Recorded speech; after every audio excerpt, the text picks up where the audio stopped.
एक दिन एक कौवा जंगल में उड़ रहा था। वो बहुत खुश था, अपनी लाइफ से सेटिस्फाइड था। लेकिन तभी उसने तालाब किनारे एक हंस को देखा। हंस को देखकर उसके मन में आया कि यह हंस कितना सफेद है और मैं कितना काला हूं। मैंने आज तक इससे खूबसूरत परिंदा नहीं देखा। यह शायद दुनिया का सबसे खुश परिंदा होगा। तो कौवा हंस के पास जाता है और उसे वही बात बताता है जो वो सोच रहा था। हंस उसका शुक्रिया अदा करता है और कहता है, मुझे भी ऐसे ही लगता था कि मैं सबसे खूबसूरत हूँ, लेकिन एक दिन मुझे तोते के बारे में पता चला। क्या तुमने तोता देखा है? वो बहुत खूबसूरत होता है। उसके 2 कलर्स होते हैं। उस पे वो 2 कलर्स बहुत अच्छे लगते हैं। मुझे लगता है कि तोता दुनिया का सबसे खुश परिंदा होगा।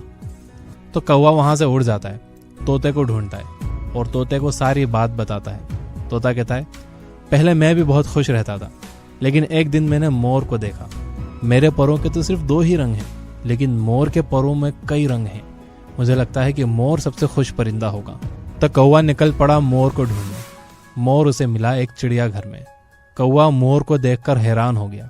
उसने कभी इतना खूबसूरत परिंदा नहीं देखा था। उसके परों पर कई रंग थे, ग्रीन, ब्लू, ब्लैक, पर्पल, और वो चलता तो सूरज की रोशनी में उसके रंग बदले हुए नजर आते।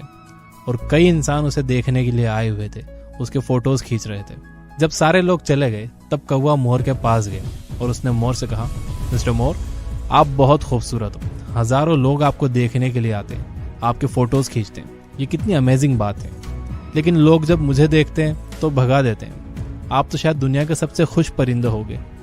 मोर ने कहा, मैं हमेशा सोचता हूँ कि शायद मैं दुनिया का सबसे खूबसूरत परिंदा हूँ, शायद मैं दुनिया का सबसे खुश परिंदा हूँ। लेकिन मेरी खूबसूरती की वजह से मैं इस चिड़ियाघर में फंसा हुआ हूँ। मैंने पूरा चिड़ियाघर बहुत अच्छे से देखा है और मैंने पाया कि सिर्फ आप, मिस्टर कौवे, सिर्फ आप ही एक ऐसे परिंदे हो जिसे किसी भी पिंजरे में नहीं रखा गया है। तो कई दिनों से मैं सोच रहा था कि काश मैं एक कौवा होता, क्योंकि अगर मैं कौवा होता तो मैं अपनी मर्जी से दुनिया में कहीं भी उड़ सकता था, जहां मेरा दिल चाहता। मोर की ये बात सुनने के बाद कौवे को रियलाइज हुआ कि उसकी जिंदगी कितनी अच्छी थी।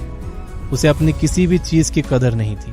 हालांकि ये सिर्फ परिंदों की कहानी है, लेकिन हम भी बिल्कुल ऐसा ही सोचते हैं। हम सोशल मीडिया पर दूसरे लोगों की लाइफ देखते हैं और वो हमें बहुत खुश और ब्यूटीफुल लगते हैं, और हम एक अजीब सा कंपैरिजन करते हैं। हम सोचते हैं कि काश हम भी इतने खूबसूरत होते, हमारी भी ऐसी जिंदगी होती तो हम कितने खुश होते।